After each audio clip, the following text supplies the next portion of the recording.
Let's be honest. Popular culture has been unfair to Frodo Baggins. For decades, he's been called weak, he's been called a crybaby, and people say, Samwise Gamgee did all the hard work, but today I'm going to prove to you that Frodo is not weak. In fact, he is the character with the most unbreakable will in all of Middle-earth. While Aragorn fights orcs, Frodo fights a divine force of mental corruption. Frodo is not just a hobbit. He is the purest cinematic study of Stoicism.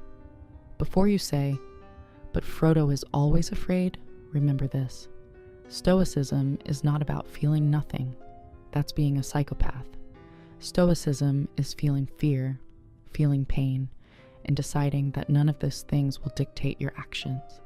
As Marcus Aurelius said, you have power over your mind, not over external events. The One Ring is the ultimate external event. It's a temptation that destroyed kings and wizards. Yet a small hobbit from the Shire decided that his mind was sacred ground. In one scene from the film, Frodo says, I wish it had not happened in my time. It is the purest human lament. But look at Gandalf's response. He doesn't pat him on the back. He gives him a lesson straight out of Epictetus. He tells him that we don't control our circumstances, only our response to them. Frodo accepts this instantly. From this moment on, he stops complaining about his fate. He understands that destiny, Fatum, has assigned him a burden, and that his only duty is to carry it to the end.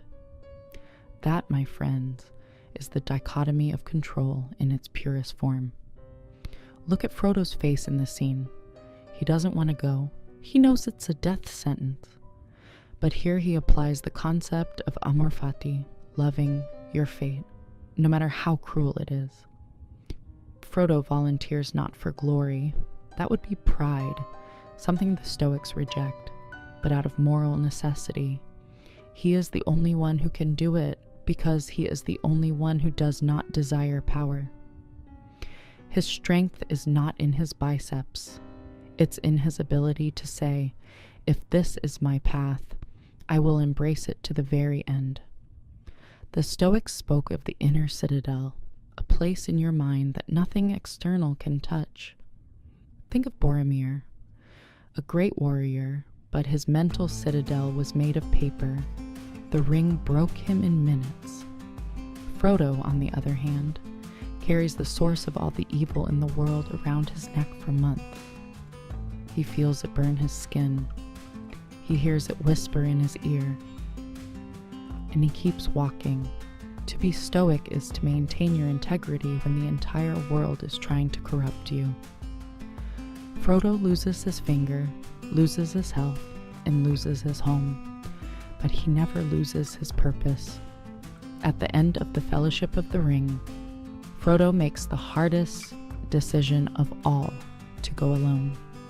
Not because he doesn't love his friends, but because he understands that his burden is his alone. We often think that being strong means winning battles, but true strength, the strength Marcus Aurelius wrote about in his journals while he was at war, is Frodo's strength. It's the ability to get up one more day with a tired soul and the weight of the world on your shoulders and take the next step. We all carry a ring, a responsibility, a trauma, or a fear that feels too heavy. The next time you feel that way, don't look to Aragorn. Look to the hobbit who decided his mind was stronger than the magic of a dark god. If this analysis made you see Frodo differently, give it a like and subscribe. We're analyzing the philosophy behind your favorite movies every week. And tell me in the comments, do you think Sam could have carried the ring for as long as Frodo did? Or is Frodo's stoicism truly unique? I'll read you there.